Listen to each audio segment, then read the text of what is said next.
उड़ीसा के लोकप्रिय मुख्यमंत्री श्री मोहन चरण जी मांझी,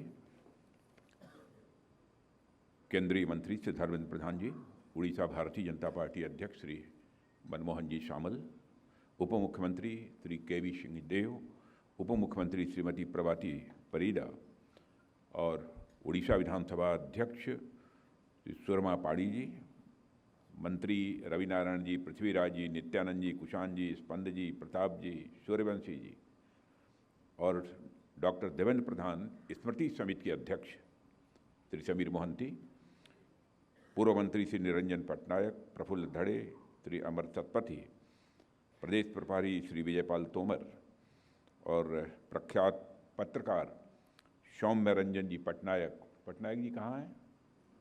अच्छा, वहाँ बैठे। प्रख्यात सैंड आर्टिस्ट श्री सुदर्शन साहू जी कहाँ हैं?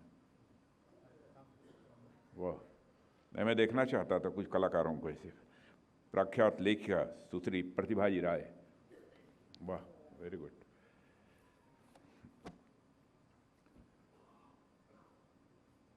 आप सभी जानते हैं कि राजनीति तो बहुत लोग करते हैं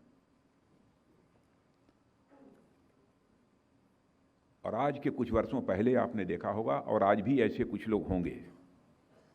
मैं उड़िया में नहीं बोल सकता इसलिए हिंदी में ही बोल रहा हूँ और मैं बहुत समझने की कोशिश कर रहा था इसके पहले जो भी वक्ता थे, लेकिन मैं समझ नहीं पा रहा था, तो थोड़ा बहुत मैं धर्मेंद्र जी से मैं पूछ रहा था कि क्या बोल रहे हैं। इसलिए बिना सुने जो कुछ मैंने उनके बारे में सुना है, जो कुछ भी उनके संबंध में जाना है, वही बातें आप सबके सामने रखूंगा। आज के कुछ समय के पहले राजनीति के बारे में एक धारणा बनी हुई थी कि जो राजनीतिक क्षेत्र में काम करते हैं वह सत्य नहीं बोलते, जो कहते हैं वह नहीं करते हैं।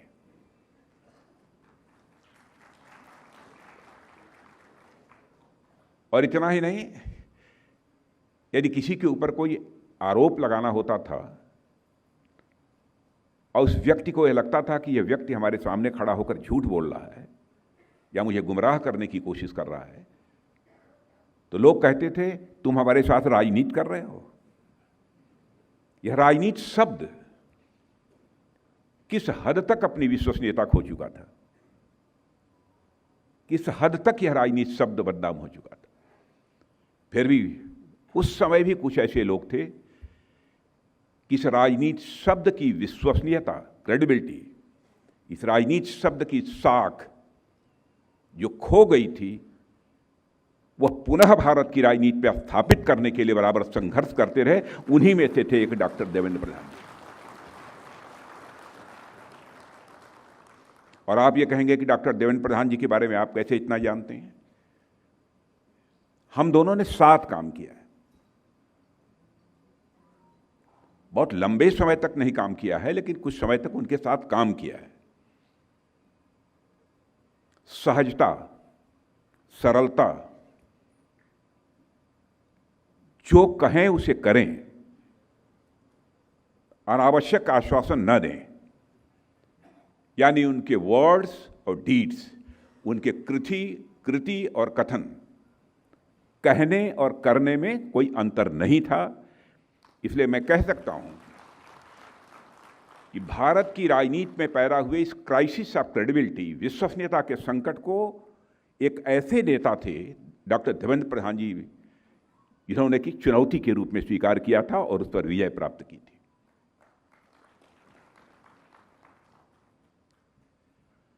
और उनका कितना सहज और सरल व्यक्तित्व था, मैं समझता हूं कि हमसे ज़्यादा आप लोग जानते हैं। हम दोनों साथ काम किए हैं और सचमुच उनके साथ मिलने पर, उनके साथ बातचीत करने पर मुझे सुखद अनुभूति होती थी। और आज ऐसे ही व्यक्तित्व, जिसने अपना संपूर्ण जीवन ही देश, जनसेवा और समाज के लिए समर्पित कर दिया, ऐसे व्यक्तित्व के लिए को श्रद्धांजलि अर्पित करने के लिए, उनकी स्मृति को नमन करने के लिए हम सब यहाँ पर एकत्रित हुए हैं। अब बहुत सारी चीज़ें आ चुकी होंगी, क्योंकि जो मुझे जानकारी थी, जो मैंने वो किया था, मैं समझता हूँ कि शायद वो बातें दोहराई ही जाएंगी कि डॉक्टर देवेंद्र प्रधान जी एक प्रतिष्ठित चिकित्सक थे और मरीजों के इलाज के लिए जितने समर्पित थे, मुझे बतलाया गया है उतने ही समर्पित वे एक जन नेता के रूप में समाज की सेवा के लिए भी रहे। उन्होंने एक चिकित्सक और सेवा और करुणा के भाव और मूल्यों को अपने राजनीतिक जीवन में अपनाया और जनता की भलाई के लिए जो कुछ भी कर सकते थे उन्होंने अपने तय करने की कोशिश भी की है। समाज के वंचित और गरीब तबके की समस्याओं का समाधान कैसे होना चाहिए, मैं यह दावा नहीं करना चाहता कि डॉक्टर देवेंद्र प्रधान जी ने सारी समस्याओं का समाधान कर दिया, लेकिन समस्याओं का समाधान होना चाहिए। उसके लिए जितना वह संघर्ष कर सकते थे, जितना कुछ कर सकते थे, वह ईमानदारी से करने की उन्होंने कोशिश की। जैसे एक डॉक्टर मरीज की बीमारी का सही निदान करके उसका उपचार होता है, वैसे ही डॉक्टर प्रधान जी ने समाज की समस्याओं को गहराई से समझकर बराबर यह कोशिश की है अपनी तरफ से उसका समाधान निकलना चाहिए। मैं यह दावा नहीं करना चाहता कि उन्होंने सारी समस्याओं का समाधान निकाल दिया, लेकिन इतना मैं विश्वास के साथ कह सकता हूं कि ईमानदारी के साथ डॉक्टर देवेंद्र प्रधान जी ने अपने सामाजिक और राजनीतिक जीवन में इसके लिए कोशिश की है। और हम सब इस बात से अवगत हैं कि उन्होंने स्वास्थ्य, शिक्षा, रोजगार और बुनियादी ढांचे के सुधार के लिए बहुत पॉलिसीज बनाने में, विजनरी पॉलिसीज बनाने में भी एक मेजर कंट्रीब्यूशन दिया है, एक अपना बहुत ही महत्वपूर्ण योगदान दिया है। उनका हमारे बीच न होना, मैं मानता हूं कि ये बहुत बड़ी क्षति है। और जैसा मैंने पहले कहा कि श्रद्धेय अटल जी की जो सरकार थी उसमें हम दोनों साथ थे, मंत्रिमंडल में थे। मैं हमेशा उनकी सरलता और समाज के प्रति जो उनका कमिटमेंट था, जो उनकी प्रतिबद्धता थी, मैं उनसे छोटा था, बहुत छोटा था, मैं उससे इंस्पायर होता था, मुझे प्रेरणा मिलती थी। और जितना मैं उनके बारे में जानता हूं, साथियों, मैं कह सकता हूं बहुत ही निस्वार्थ भाव से उन्होंने समाज की सेवा की है और अपने जीवन काल में अनेकों लोगों के जीवन को बेहतर बनाने के लिए जो कुछ भी उनके तय संभव था वह करने की उन्होंने पूरी कोशिश की है। उड़ीसा के डेवलपमेंट में यह मैं दावा नहीं करता कि उड़ीसा का पूरा डेवलपमेंट कर दिया उन्होंने, लेकिन उड़ीसा का डेवलपमेंट होना चाहिए, उसके लिए जितना वह कंट्रीब्यूट कर सकते थे, जितना योगदान कर सकते थे, उन्होंने किया। और उसके लिए जो कुछ भी बन सकता था उन्होंने पूरी ताकत लगाकर काम करने की कोशिश की। परिणाम नहीं देखा जाता, देखा जाता है व्यक्ति का इंटेंशन, व्यक्ति की नीयत। सबसे महत्वपूर्ण चीज वही हुआ करती है। डॉक्टर देवेंद्र प्रधान जी भारतीय राजनीति में और विशेष रूप से उड़ीसा की राजनीति में एक अपनी अलग आइडेंटिटी, एक अलग पहचान रखते थे। और उड़ीसा में भारतीय जनता पार्टी का विस्तार करने में जो उनका योगदान है, मैं समझता हूं उसे बतलाने की जरूरत नहीं है। और डॉक्टर देवेंद्र प्रधान जी का सार्वजनिक जीवन आक्रामक राजनैतिक शैली से नहीं, बल्कि सार्थक कार्यों और जनहितकारी नीतियों से पहचाना जाता है। वह आक्रामक बहुत नहीं थे। और पॉलिटिक्स में मैंने देखा है कि जो कुछ आक्रामक होते हैं उन लोगों को देखते ही लोग तालियां बजाते हैं, और जो शांति से काम करने वाले लोग होते हैं, जल्दी जो रिकॉग्निशन, जो पहचान, जो मान्यता उनको मिलनी चाहिए वो नहीं मिलती। लेकिन शांत भाव से काम करने वाले राजनीतिक क्षेत्र के एक ऐसे वह धुरंधर थे। और साथियों, डॉक्टर प्रधान जी ने उड़ीसा के औद्योगिक और यहाँ के इंफ्रास्ट्रक्चर डेवलपमेंट के विकास में भी मैं मानता हूँ कि बहुत ही महत्वपूर्ण भूमिका उन्होंने निभाई है। कई विकास योजनाओं में भी उन्होंने पहल की है और मुझे यह भी बतलाया गया है कि उससे कुछ रोजगार के अवसर भी पैदा हुए हैं, जॉब अपॉर्चुनिटीज भी उससे क्रिएट हुई हैं। उन्होंने शिक्षा और स्वास्थ्य के क्षेत्र में भी कुछ रिफॉर्म्स किए हैं। ग्रामीण क्षेत्रों में स्वास्थ्य सुविधाओं को मजबूत करने के लिए उनके द्वारा भी प्रयास किए गए हैं। जिससे चिकित्सा सुविधाएं दूर दराज के गांवों तक पहुंचें। मैं फिर से इस बात को कहना चाहता हूं, जो कुछ भी उनके बारे में कहूंगा पूरी ईमानदारी से कहूंगा। मैं यह दावा नहीं कर रहा, उनके प्रयास से गांव-गांव तक, दूर दराज तक चिकित्सा सुविधाएं पहुंच गई, लेकिन इतना मैं दावे के साथ कह सकता हूं, अपने तय उन्होंने पूरी कोशिश की है और ईमानदारी के साथ कोशिश की है। जब भी उड़ीसा के कुछ लोग मिलते हैं, उनसे जब बातचीत होती है और उड़ीसा के राजनीतिक स्थिति, पॉलिटिकल सिचुएशन पर जब कभी चर्चा होती है और जो पहले के जो सीनियर लीडर्स होते हैं, रहे हैं, उनके बारे में भी चर्चा होती है, तो मैं कह सकता हूं डॉक्टर देवेंद्र प्रधान जी का नाम बहुत ही सम्मान के साथ लोग लेते हैं। अब उड़ीसा में ऊर्जा और पेट्रोलियम क्षेत्र में भी उन्होंने इन्वेस्टमेंट को बढ़ाने के लिए भी कुछ पहलें की हैं और राष्ट्रीय और अंतर्राष्ट्रीय स्तर पर जहां पर भी बातचीत की जा सकती है वह भी उन्होंने करने की कोशिश की है। एक उनके मन की तड़पन थी कि हमारे उड़ीसा की गरीबी समाप्त होनी चाहिए, इस उड़ीसा के आर्थिक हालात बेहतर होना चाहिए, और उस सपने को पूरा करने के लिए जो कुछ भी थोड़ा बहुत समय सरकार में रहते हुए काम करने को उनको मिला है, उस समय उन्होंने करने की अपनी तरफ से भरपूर कोशिश की है। और इस सच्चाई को कोई नकार नहीं सकता है कि भारतीय जनता पार्टी को उड़ीसा में एक मजबूत ताकत बनाने में डॉक्टर देवेंद्र प्रधान जी का जो योगदान है, उस योगदान को कभी भुलाया नहीं जा सकता। 3 बार वह भारतीय जनता पार्टी के यहां अध्यक्ष रहे हैं और इन तीनों कार्यकाल के दौरान उन्होंने राज्य में पार्टी के संगठन को जमीनी स्तर पर मजबूत करने की कोशिश की है और कार्यकर्ताओं के साथ एक सीधा संवाद स्थापित करना, कार्यकर्ताओं के साथ भावनात्मक रिश्ता स्थापित करना, यह एक उनका स्वभाव था। That was the part of his nature.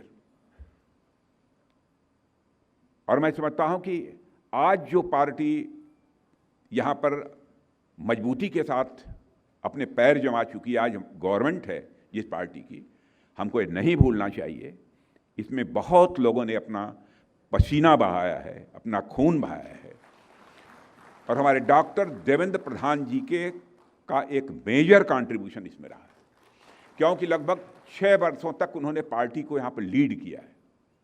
इसलिए मैं कह रहा हूँ, यह कोई एग्जेगरेशन नहीं है, अतिशयोक्ति की बात नहीं है, और यही कारण है कि आज यहाँ पर पार्टी इतनी मजबूत है। कहा जा सकता है कि उड़ीसा में भारतीय जनता पार्टी को खड़ा करने में और जनता के बीच पार्टी की एक्सेप्टेबिलिटी, पार्टी की स्वीकार्यता को बढ़ाने में उन्होंने बहुत ही महत्वपूर्ण भूमिका निभाई है। कितनी महत्वपूर्ण भूमिका निभाई, इसको मापने का कोई पैमाना नहीं होता, कोई पैरामीटर नहीं होता है, लेकिन महत्वपूर्ण भूमिका निभाई है। और पार्टी, चूंकि भारतीय जनता पार्टी एक विचारधारा वाली है, मैंने एक ऐसी राजनीतिक पार्टी है जिसकी एक अपनी पॉलिटिकल थॉट है, जिसकी एक अपनी आइडियोलॉजी है, उस आधार पर काम करने वाली पार्टी है। और इस आइडियोलॉजी, इस पॉलिटिकल थॉट के आधार पर जीवन भर उन्होंने काम किया है और उसी आधार पर कार्यकर्ताओं को ट्रेंड करने की उन्होंने अपनी तरफ से कोशिश की है। अब आप ये कहेंगे कि भारतीय जनता पार्टी का पॉलिटिकल थॉट क्या है, बहुत लंबा विषय है, बस 2-3-4 वाक्यों में मुझे कहना हो। अब हमारी आइडियोलॉजी है एकात्म मानव दर्शन, इंटीग्रल ह्यूमनिज्म। तो क्या हम चाहते हैं? हम यही चाहते हैं, परमात्मा ने हर इंसान को तन दिया है, मन दिया है, बुद्धि दी है, और सबसे बड़ी चीज आत्मा। स्वामी जी बैठे हैं, मनुष्य के जीवन की जो चरम इच्छा, जो सबसे बड़ी इच्छा होती है, वो होती है आत्मा का परमात्मा से मिलन हो जाना, यानी मोक्ष की प्राप्ति। यही मनुष्य चाहता है अपने जीवन में ना। तो हमारी भारतीय जनता पार्टी की आइडियोलॉजी, जिसको डॉक्टर देवेंद्र प्रधान जी मानते थे, वह यही थी, तन मन बुद्धि आत्मा। हम राजनीति कर रहे हैं तो इस बात का ध्यान रखना पड़ेगा, तन को क्या चाहिए, मन को क्या चाहिए, बुद्धि को क्या चाहिए और आत्मा को क्या चाहिए। बहुत विस्तार में नहीं जाना चाहता हूं, कुछ ही वाक्यों में आपके सामने रखूंगा। जिस आइडियोलॉजी को डॉक्टर देवेंद्र प्रधान जी मानते थे, उस एकात्म मानव दर्शन में हर मनुष्य के तन को, यानी उसके शरीर को, तन के सुख के लिए धन धान्य चाहिए, खाने के लिए भोजन चाहिए, पहनने के लिए कपड़ा चाहिए, चलने के लिए गाड़ी चाहिए। यह जो मिनिमम रिक्वायरमेंट्स जो होती हैं, उससे मनुष्य को शारीरिक सुख मिलता है। लेकिन आपके पास सारा सब कुछ हो और फिर आपको आकर कोई गाली दे दे तो सब बेकार है। तो तन के सुख के लिए धन धान्य चाहिए, मन के सुख के लिए मान सम्मान चाहिए। लेकिन मान लीजिए आपका धन धान भी है, लोग आप सम्मान भी करते हैं, लेकिन आपको समझ में नहीं आता है, बुद्धि ही नहीं काम कर रही है, तो बुद्धि के सुख के लिए ज्ञान चाहिए। और चौथी चीज आत्मा। अभी इलैबोरेट में इसको और बहुत ही सरल तरीके से कर सकता था, लेकिन समय नहीं है।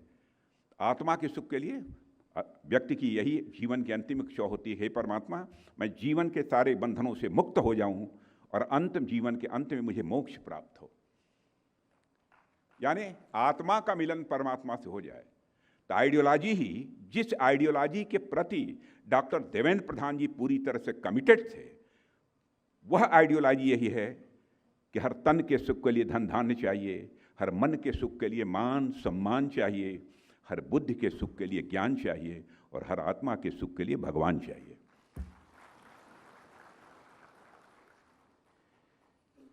और उनके बहुत सारे कॉन्ट्रीब्यूशंस हैं। उड़ीसा में 1998 में कि लोकसभा चुनाव का एक महत्वपूर्ण परिणाम, जिसमें कि भारतीय जनता पार्टी को कुछ अच्छी सफलता मिल गई थी, उसमें हमारा केंद्रीय नेतृत्व भी मानता था कि उनका अथक परिश्रम, उनका दूरदर्शी नेतृत्व और उनकी जो ऑर्गेनाइजेशनल स्किल थी, संगठनात्मक जो कौशल था, उसकी एक बहुत महत्वपूर्ण भूमिका रही है। और उसके पहले तो हालत यह थी कि भारतीय जनता पार्टी एक सीट भी जीतने की यहाँ संभावना पहले नहीं हुआ करती थी। यदि मुझे कहना हो तो मैं कह सकता हूं कि उड़ीसा भारतीय जनता पार्टी का भीष्म पितामह कौन है, तो मैं सीधा सीधा बिना सोचे विचारे कहूंगा, उड़ीसा का भीष्म पितामह यहाँ की भाजपा की राजनीति का किसी को कहा जा सकता है तो डॉक्टर देवेंद्र प्रधान जी को कहा जा सकता है। क्योंकि दोनों चीज थी, एक सक्रियता भी थी, सक्रियता के साथ साथ पार्टी की आइडियोलॉजी, पार्टी के पॉलिटिकल थॉट, इसके प्रति उनका एक कमिटमेंट भी था और राजनीति की जटिलताओं को भी अच्छी तरह समझते थे। और मित्रों, आप सबको जानकारी होगी कि राम मंदिर निर्माण जब अयोध्या में जब वो अभियान चल रहा था, आंदोलन चल रहा था 30 साल पहले, तो राम मंदिर बनना चाहिए, अब जाकर राम मंदिर बना है साल डेढ़ साल पहले। उसके लिए 30 साल पहले उड़ीसा में घूम घूम कर सारे कार्यकर्ताओं को लगाकर कि राम मंदिर बनना है, उसके लिए ईंट संग्रह कराने का काम भी किसी ने किया, तो डॉक्टर धर्मेंद्र प्रधान जी ने किया। और इसके माध्यम से जन सामान्य को राम जन्मभूमि आंदोलन के साथ जोड़ने में उन्होंने बहुत ही महत्वपूर्ण भूमिका निभाई है। और आज उनके जिंदा रहते ही भव्य राम मंदिर बन गया, क्यों 1 साल के पहले ही बन गया था जब वो जिंदा थे। उससे देखिए, उनके ऊपर परमात्मा भगवान राम ने भी कृपा की। घबराओ मत, हमारे लिए ईंट इकट्ठा किया था ना, तुम्हारे जिंदा रहते हुए ही हमारी प्रतिमा स्थापित हो गई, आ गए अयोध्या में भगवान राम। कई जिम्मेदारियां केंद्र सरकार में उन्होंने संभाली हैं और राष्ट्रीय नीतियों के निर्माण में भी उनकी एक सक्रिय भूमिका रही है।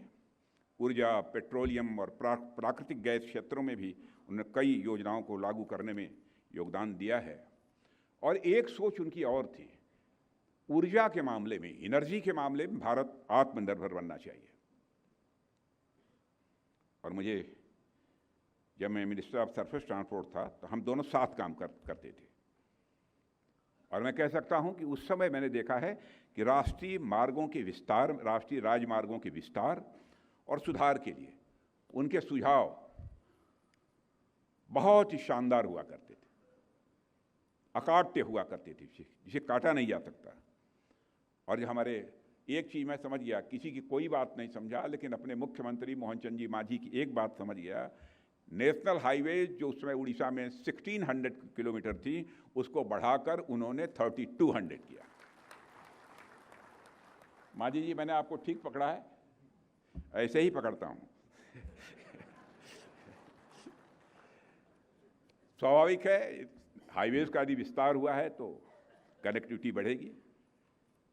और मैं बतलाऊं आपको, जब कनेक्टिविटी बढ़ती है किसी भी राज्य में अथवा देश में, तो स्वाभाविक रूप से देश की इकोनॉमी पर उसका सीधा इम्पैक्ट होता है, देश की अर्थव्यवस्था को भी वो प्रभावित करती है। ग्रामीण क्षेत्रों में भी उन्होंने बहुत सारे ऐसे काम किए हैं, और युवा शक्ति को सशक्त बनाने में और शिक्षा प्रसार के लिए उन्होंने कई योजनाएं चलाई, जिससे लाखों छात्रों को उच्च शिक्षा और रोजगार के अवसर भी मिली हैं। साथियों, कृषि राज्य मंत्री के रूप में उन्होंने मिनिमम सपोर्ट प्राइस को लागू करने, पहले जो सिस्टम था उनका यह मानना था कि इसमें रिफॉर्म होना चाहिए, इसमें सुधार होना चाहिए, और उन्हें स्वयं कई सुझाव दिए थे। अब उड़ीसा के लोगों को नहीं मालूम होगा, डॉक्टर देवेंद्र प्रधान जी ने मिनिमम सपोर्ट प्राइस क्या तय होनी चाहिए, इस मिनिमम सपोर्ट प्राइस को तय करने का प्रोसेस क्या होना चाहिए, तरीका क्या होना चाहिए, यह डॉक्टर देवेंद्र प्रधान जी ने उड़ीसा की धरती से, उड़ीसा की मां की कोख से पैदा हुए, उन्होंने दिया होगा। यह शायद उड़ीसा के लोगों को नहीं मालूम होगा। कृषि विज्ञान केंद्रों की भूमिका कैसी होनी चाहिए, क्या होनी चाहिए, इस संबंध में भी डॉक्टर देवेंद्र प्रधान जी की बहुत ही सोच स्पष्ट थी। बहुत तेज नहीं बोलना, धीरे बोलना, धीमे बोलना, रुक रुक कर बोलना। लेकिन मस्तिष्क बहुत ही एक्टिव था। उड़ीसा के पोर्ट्स हमेशा ग्लोबल ट्रेड में बहुत ही एक्टिव रहे हैं, और आज भी देख रहे हैं कि उड़ीसा के पोर्ट्स ग्लोबल ट्रेड में किस तरीके से अपनी भूमिका निभा रहे हैं। लेकिन पहले मैं समझता हूँ कई कारणों से उड़ीसा के पोर्ट ग्लोबल ट्रेड में पिछड़ गए थे। उसको आगे कैसे बढ़ना चाहिए, इस दृष्टि से भी डॉक्टर देवेंद्र प्रधान जी ने अच्छी भूमिका निभाई है। और मुझे बतलाया गया है कि यहाँ के पोर्ट्स को अब इंडस्ट्रियल क्लस्टर से जोड़ा जा रहा है। यहाँ के पोर्ट्स को इंडस्ट्रियल क्लस्टर से जोड़ा जा रहा है, और उड़ीसा में पुराने पोर्ट्स का विस्तार किया जा रहा है। साथ ही नए पोर्ट्स भी बनाए जा रहे हैं। अब आप ये कहेंगे पोर्ट्स का और डॉक्टर देवेंद्र प्रधान जी का क्या संबंध, वो मंत्री थे इसके, इसलिए मैं कह रहा हूँ। और आज उड़ीसा में पोर्ट लेड इंडस्ट्रियलाइजेशन और पोर्ट मॉडर्नाइजेशन को बढ़ावा दिया जा रहा है। अभी मुझे मांझी जी कुछ बतला रहे थे इसके बारे में कि क्या क्या हुआ है, मुझे बहुत सुनकर प्रसन्नता हुई है। मैं आपको बधाई देता हूँ मांझी जी। साथियों, डॉक्टर देवेंद्र प्रधान जी के राजनीतिक जीवन के सबसे यादगार क्षणों में से एक वह दिन था जब उन्होंने केंद्रीय मंत्री के रूप में अपनी शपथ, कान खोल कर सुन लीजिए क्योंकि उड़ीसा में बैठे थे आप लोग, केंद्रीय मंत्री के रूप में अपनी शपथ उन्होंने उड़िया भाषा में ली। और मैं मानता हूं यह केवल एक फॉर्मेलिटी नहीं थी, यह एक औपचारिकता नहीं थी, बल्कि क्षेत्रीय भाषाओं के प्रति एक सशक्त संदेश था। उस समय जब राष्ट्रीय राजनीति में अक्सर जो रीजनल लैंग्वेजेस, क्षेत्रीय भाषाएं होती थीं, वह इग्नोर्ड रहती थीं, उस समय उनकी यह सोच आप देखिए कि क्षेत्रीय भाषाओं की अहमियत है, इनको सम्मान मिलना चाहिए। इस चैलेंज को उन्होंने स्वीकार किया, उड़िया भाषा में शपथ लेकर। ये मैसेज जो देना था दे दिया उन्होंने। और अब मुझे देखकर अत्यंत संतोष होता है कि उन्हीं के पर चिन्हों पर चलते हुए उन्हीं के सुपुत्र डॉक्टर धर्मेंद्र प्रधान जिस तरीके से वह काम कर रहे हैं केंद्र में, यदि मैं कहूँगा किसी को अवमानना करने का कोई उद्देश्य नहीं है। मैं भी सीनियर मिनिस्टर हूँ और आप जानते हैं कि पता नहीं जानते हैं नहीं जानते, मैं नहीं जानता हूँ, लेकिन हर व्यक्ति इनके काम से इम्प्रेस्ड है।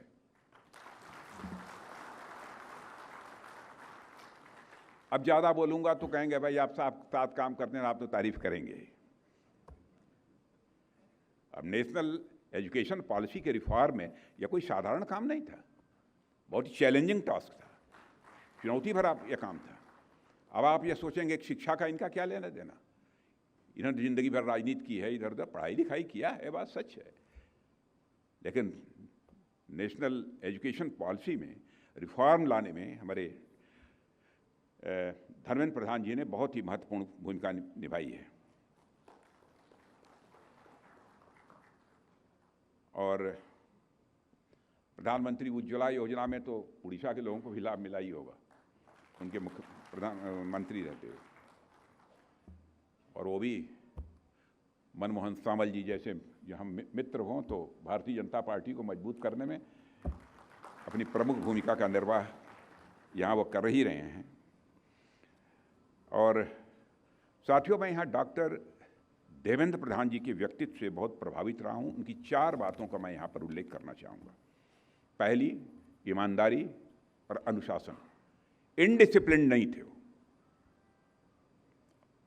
जितना जीवन सार्वजनिक जीवन में काम करते हुए पूरी तरह से अनुशासित थे, ईमानदार थे, और साथ ही पार्टी की आइडियोलॉजी, पार्टी के सिद्धांतों के प्रति पूरी तरह से कमिटेड थे। और उनका यह मानना था कि हर राजनीतिक कार्यकर्ता की जवाबदेही तय की जानी चाहिए। ऐसा नहीं कि उसको छोड़ दिया आपने, यदि वह एक्टिव अपने को वर्कर मानता है, लीडर है, तो हर साल उससे पूछा जाना चाहिए आपका क्या कंट्रीब्यूशन है, कितना काम किया, ये जो प्रोग्राम्स दिए गए किस हद तक आपने पूरा किया। पहला ये ईमानदारी और अनुशासन, और दूसरा उनका जमीनी नेतृत्व। राजनीतिक कार्यकर्ता का आम जनता के साथ जुड़ाव होना चाहिए, यह उनकी कामों की प्रायोरिटी में था, वो प्राथमिकता में था। और उनका यह मानना था कि लोकल लीडरशिप को सशक्त बनाने की कोशिश करनी चाहिए। लोकल लीडरशिप को कैसे सशक्त बनाया जा सकता है। तो तीसरा उनका था एक नेशनल पर्सपेक्टिव में चीज़ों को, राष्ट्रीय संदर्भों में चीज़ों को देखना, यानी राष्ट्रीय दृष्टिकोण। वे क्षेत्रीय विकास के साथ राष्ट्रीय एकता पर भी बराबर ध्यान देते थे। चौथा, उन्होंने मार्गदर्शक और संरक्षक के रूप में हमेशा नौजवानों को इंस्पायर करने की कोशिश की है और उनका मार्गदर्शन किया है। साथियों, आज भारतीय जनता पार्टी उड़ीसा में निरंतर विस्तार कर रही है और डॉक्टर देवेंद्र प्रधान जी द्वारा स्थापित मजबूत नींव पर आज भारतीय जनता पार्टी उड़ीसा में सरकार बना चुकी है, सरकार चला रही है, यह बात मैं कह सकता हूँ। और उन्होंने जिस समर्पण, संगठन क्षमता और दूरदर्शिता के साथ राज्य की पार्टी की जड़ों को मजबूत किया है, वहीं आज उसकी निरंतर प्रगति का वही आधार बना हुआ है। साथियों जी, हमारे प्रदेश अध्यक्ष जी हैं मनमोहन जी शामल, अब तो राज्यसभा में जा चुके हैं, आपको बधाई। हमारे मुख्यमंत्री सीधे, सरल लेकिन काम करने वाले श्री मोहन चरण जी मांझी, विगत जब से काम कर रहे हैं बहुत ही अच्छा काम किया है, इन्होंने खूबसूरती के साथ काम किया है। और हमारे उप मुख्यमंत्री के सहयोगी के रूप में उप मुख्यमंत्री श्री केवी सिंहदेव जी और हमारी प्रभाती परिजा जी कहाँ हैं, आ गए। और अपनी राजनीतिक यात्रा में ये लोग भी, जो हमारी सरकार काम कर रही है उसमें प्रमुख भूमिका निभा रहे हैं। अब यहाँ पर तो हमारी क्लियर मेजॉरिटी की गवर्नमेंट है और मैं समझता हूँ कि हमें यह नहीं भूलना चाहिए कि डॉक्टर देवेंद्र प्रधान जी का भी इसमें कंट्रीब्यूशन है, यह स्मृति से ओझल नहीं होना चाहिए। और मैं प्रसन्नता में व्यक्त करना चाहता हूँ श्री मोहन चरण जी मांझी की गवर्नमेंट के बारे में।